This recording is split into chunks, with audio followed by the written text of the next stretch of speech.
Okay guys, good morning. Ipapakita ko sa inyo ngayon kung ano yung ginagamit kong vacuum cleaner. Ito po yung Lotus. Ayan. Worth of 1,000 plus po ito. Then, ginagamit ko po ito sa dalawang sasakyan na ginagamit ko at nilinisan ko yung Nissan at saka Navara. So, ipapakita ko sa inyo kung gaano ka-epektibo itong binili kong vacuum cleaner.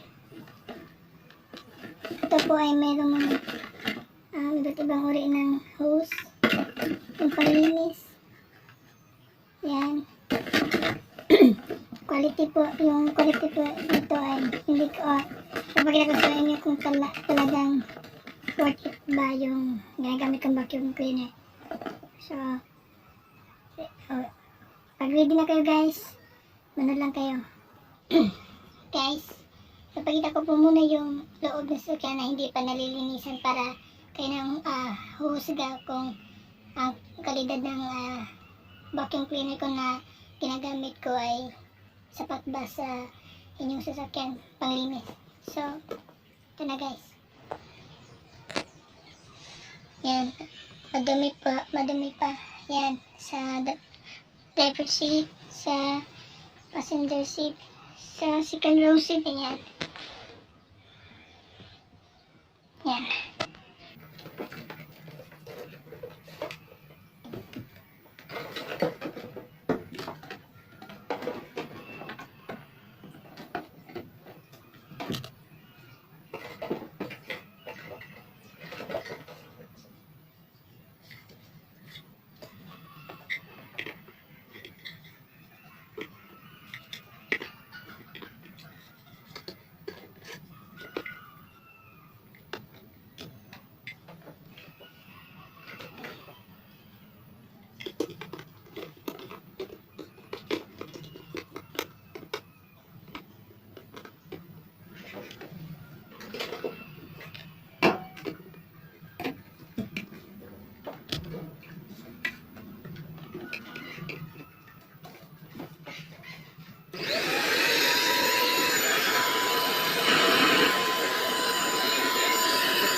Okay guys, papakita ko na sa inyo yung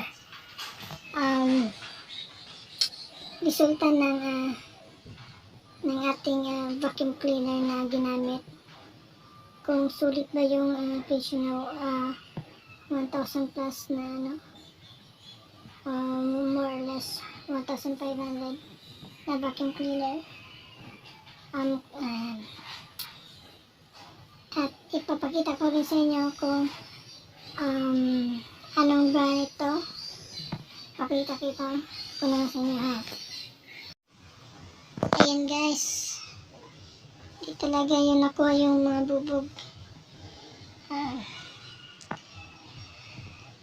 So nakikita nyo yan lang yung kinaya ng ating vacuum cleaner. Pero ano naman, nalinis din naman yun. Saka dito sa passenger seat.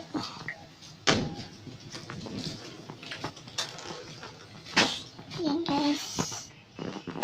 Yan. Malinis naman, di naman gano'n maputik. Ayan, dito yung sa kabila. Ayan. So nakikita nyo. Ito po na dito. Ayan. Okay, kalinis. So ito yung malaking ko dito. Sila makuha ng vacuum cleaner, kailangan pa natin yung basain at saka lagyan ng kahit kunting lang at trapo lang ba. Okay. Ano po? Ano ba? Worth it po ba yung ginamit ko na vacuum cleaner? Please comment below kung worth it po ba, kasi sa halagang 1,000 more than 1,500 na vacuum cleaner ay nalinis ko naman yung area na dapat linisin. Hindi naman gaano nalinis, pero nakuha rin yung mga likabok. Ang halaga po talaga ng dapat nating bilhin na vacuum cleaner siya yung malaki. At siguro pag malaki po ang expectation natin, ay dapat bibili lang po tayo yung mas malaki na vacuum cleaner. Nabili ko po lang yun sa isang mall sa Talibon, Bohol. Kasi ngayon po nandito po kami sa Trinidad. Yun po yung pinakamalapit na mall or your supermarket na makakabili kami ng vacuum cleaner. So please suggest po ano po yung magandang vacuum cleaner, or isi-suggest nyo, i-comment nyo po sa comment section kung ano po talaga yung mas maganda. So next time po guys ay meron po akong gagawin sa vlog na sa Navara pa rin, sa ating sasakyan, kung ano pa yung mas may gaganda ng ating sasakyan. Kasi nagbabawal sakali po ako na makabili ng matings. Kasi yung matings po natin sa kasa is hindi po talaga, sa akin hindi po talaga worth it, kasi napupunta yung putik sa sahig. Tapos ang hirap linisin kapag maputik yung nasa kasi mas mabilis yung magkakaroon ng mga alikabok sa mating. So I hope na ito po yung for the next vlog po natin, or meron pa yung baka magkaka-vlog po tayo sa mating. So worth it po ba rin yun? So guys, please subscribe po sa channel ko. Ito po yung Extras TV sa YouTube channel ko. At meron po akong Facebook page po yung Monkey Sound. So please hope and comment, like, and subscribe sa ating channel, YouTube channel. So this is Extras TV. Thank you.